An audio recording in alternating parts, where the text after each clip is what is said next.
احمد، فاطمہ، شانزے اور عبدالباری یہ چاروں بہت اچھے دوست ہیں۔ یہ چاروں دوست تو کبھی ناراض ہوتے ہی نہیں۔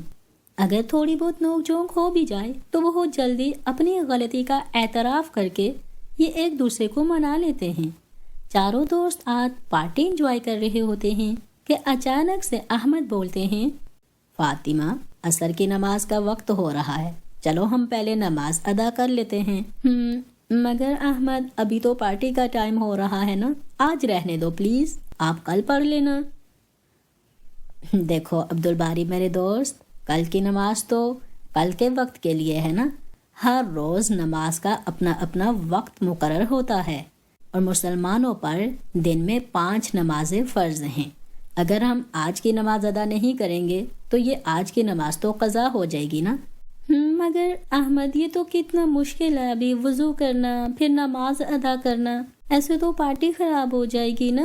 ہاں فاطمہ، آپ کو مشکل تب لگتا ہے ابھی آپ کی عادت نہیں بنی، اور کوئی بھی اچھا کام ہو ہمیں شیطان اس سے حتی الامکان روکنے کی کوشش کرتا ہے۔ شیطان چاہتا ہے کہ ہم اللہ تعالیٰ کے ناپسندیدہ بندے بن جائیں اور اللہ تعالیٰ کی نافرمانی میں لگ جائیں، جبکہ ہم نے شیطان کی اس کوشش کو ناکام بنانا ہے۔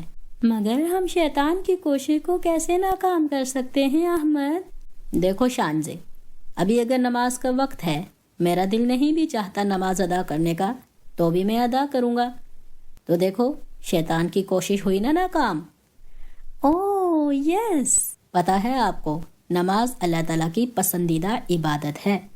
نماز پڑھنے والا بہت سارے برے کاموں سے اور بے حیائی سے بچا رہتا ہے۔ نماز پڑھنے سے ہمارا بدن پاک رہتا ہے اور ہمارا لباس بھی۔ نماز پڑھنے سے اللہ تعالیٰ کا قرب حاصل ہوتا ہے۔ نماز پڑھنے سے ہمارے رزق میں برکت ہوتی ہے۔ ماشاء اللہ، اچھا ہوا احمد، آپ نے ہمیں بھی بتایا، چلو پھر تو ہم بھی آپ کے ساتھ ابھی نماز ادا کرتے ہیں۔ جی ہاں، میں کیوں نہ آپ کو بتاتا، جبکہ آپ تینوں تو میرے بہت اچھے دوست ہو، اس لیے میں چاہتا ہوں کہ ہر اچھے کام میں آپ لوگ بھی میرے ساتھ شریک ہوں۔ جزاک اللہ احمد، تم بہت اچھے ہمارے دوست ہو۔ ہاں، ابھی تو وقت ہو رہا ہے نا نماز کا، چلو پہلے نماز ادا کر لیتے ہیں، تو بعد میں پارٹی کرتے ہیں۔